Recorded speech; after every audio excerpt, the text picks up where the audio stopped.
Welcome to a new season of Now You Know Sports. I'm Joe Bronzo. I'm Mike Maddalini. And I'm Anthony Goodwin.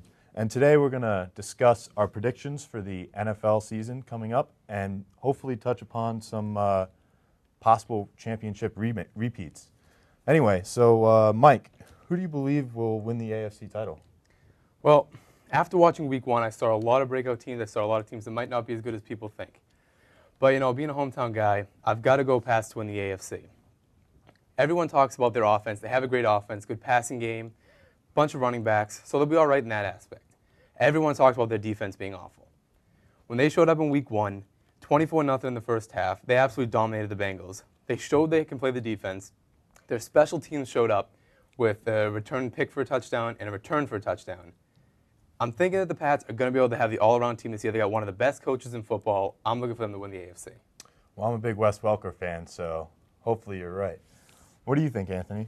I think that the Patriots are going to make it to the AFC Championship game and lose to my pick, the Baltimore Ravens. During the offseason, they picked up Anquan Boldin and T.J. Houshmandzadeh, and now that Joe Flacco has some big receivers to go along with Derek Mason, I don't see that there's any way that they're going to have problems with that offense, especially with Ray Rice coming out of that backfield. I don't see any problems with that.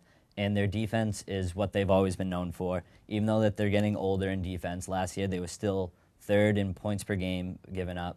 They're not going to have a problem. Their defense is shut down. So I think that they're going to make it and win the AFC. I have to agree with the Ravens pick. I feel like they'll go far. The two things they lack experience, and right now they're lacking Ed Reed. Ed Reed is a huge position player, a huge safety. I really believe they need him to make their defense a Super Bowl caliber team. It's interesting. I still have to go with the Patriots. Anthony, who do you think is going to take the NFC then? In the NFC, I'm going to have to go with the Green Bay Packers. On their defense, they have Clay Matthews and Charles Woodson. Charles Woodson led the league in interceptions last year, and their team as a whole led the league in interceptions. Their defense is amazing. They're just going to get better as Clay Matthews gets more experience in the league. They're just going to be amazing. Then on offense, they have Aaron Rodgers and Greg Jennings. Their offense is great. Their defense is great. I don't see anyone beating them. The Saints aren't even going to come close to them. I actually definitely agree with that pick. Clay Matthews is a monster on the defense. Charles Woodson has still got his game. Aaron Rodgers on the offense is a great quarterback to have. He can run and he can throw. Donald Driver is not old enough yet. Donald Driver will be just fine. So they have the receiving core, they have the offense, they have the defense. And then you got the other teams in the NFC. You got the Cowboys, who always choke in the playoffs. You don't have to worry about them. Eagles don't have a quarterback yet, so you really don't have to worry about them. The Saints, they're a good team, but I don't think they're going to be – the pressure's on them now. They have the target on their back. I don't think they'll be able to do it again, so I have to agree with you on the Packers. I mean, I personally like the Saints, so hopefully Drew Brees can repeat. But you guys are the experts. So now that we've decided who's going to win the AFC and who's going to win the NFC, who do you guys think is going to take the Super Bowl? I'm going to have to go with the Packers in this one. I believe that their defense is just too overpowering. They force so many turnovers. And with Joe Flacco, who's still a relatively inexperienced quarterback, he doesn't have that playoff experience. And if they do meet the Ravens in the playoffs, I see the Packers defense taking them all the way. Mike? And I'm going to have to go, of course, with the Pats. Now, it's not only because of their team. It's not only because of their offense, defense. It's because they play at their absolute best when everyone else underrates them. When people think they're not going to be that good, people think they say stuff about them. Remember the game, and I think it was 2007, when the Steelers safety talked crap to Brady, threw a pass right over his head. Whenever they talk bad about the Patriots, they win. I'm going to have to agree with you on that one. I'd like the Patriots to win this Super Bowl. Big Pats fan myself, so I'd like to see that happen. All right. Well, with every champion, we need to have a disappointment. So, Mike, who do you think is going to be the biggest disappointment this year? For me, that's an easy one. I got to go with the Cincinnati Bengals. Only because in sports, I think too much of an ego can only be bad. When you have Terrell Owens and Chad Ochocinco on the same team, that's only asking for disaster.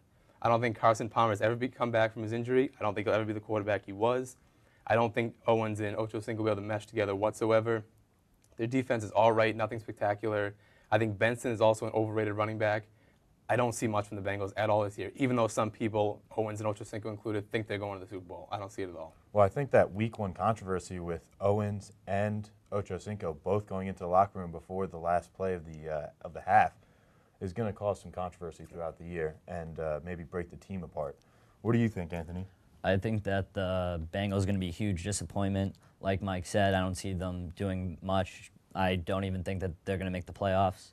But my disappointment team is going to be the New York Jets. Everybody has been talking about how great the Jets are going to be all year. They might have the best defense in football, but they also might have one of the worst offenses in football. Last year, they were ranked 31 in passing yards, and they haven't done anything to improve their passing. They were ranked first in rushing, but they released Thomas Jones, who was the third-ranked rusher in the league, and now he's replaced with Sean Green, who was a third-round pick a few years ago. He's not going to be a great replacement for Jones.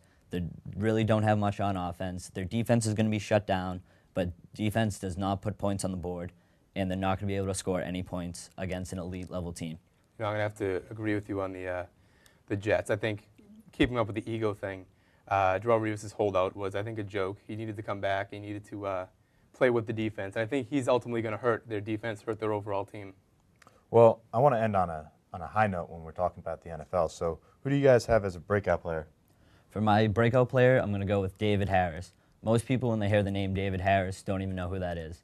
He's an inside linebacker for the Jets, and with that Jets defense, he's going to be a child of their scheme. He last year had 127 tackles and 5.5 sacks. That's a lot of sacks for a middle linebacker. Also, he's playing with Bart Scott and Darrelle Revis. He's going to have a lot of opportunities with that defense, so I think he's going to be a really good breakout player this year. Mike? I'm going to have to switch to a offensive player. I see my best breakout player coming with Dez Bryant. Now, I know in Week 1, Arian Foster rushed for 231, had an enormous game, but people are going to start to catch on to that. Dez Bryant's coming into the Cowboys' receiving core as a third, maybe fourth receiver. In Week 1, Romo targeted him the most times on the team, more than Witten, more than Austin, more than Roy Williams. Roy Williams will be replaced, I'd say, by Week 5 or 6 as a second receiver to Dez Bryant. Myles Austin's going to stay at number 1. He's a great receiver, but I think Dez Bryant's going to take a stranglehold of that number 2 slot. Well, unfortunately, we're going to run out of time, so we won't be able to cover repeat championships. But briefly, I'll just say that I think the Yankees are going to repeat, and that's because I'm from New York. But anyway, I'd like to do a quick shout-out to Luke Kuechly and Caroline King. They were both named ACC Performer of the Week. Back on September 11th, Luke had 10 tackles, 8 solos, and 2 assisted, 3.5 for a total loss of 8 yards. And that was his 11th consecutive double-figure game, tackles. So congratulations, Luke. And Caroline finished with a time of 17:14 in the BC Invitational, and that was actually a record for her, and she took first place along with the cross-country team actually winning first place. So congratulations to Caroline and the cross-country team. And remember, we are BC. BC.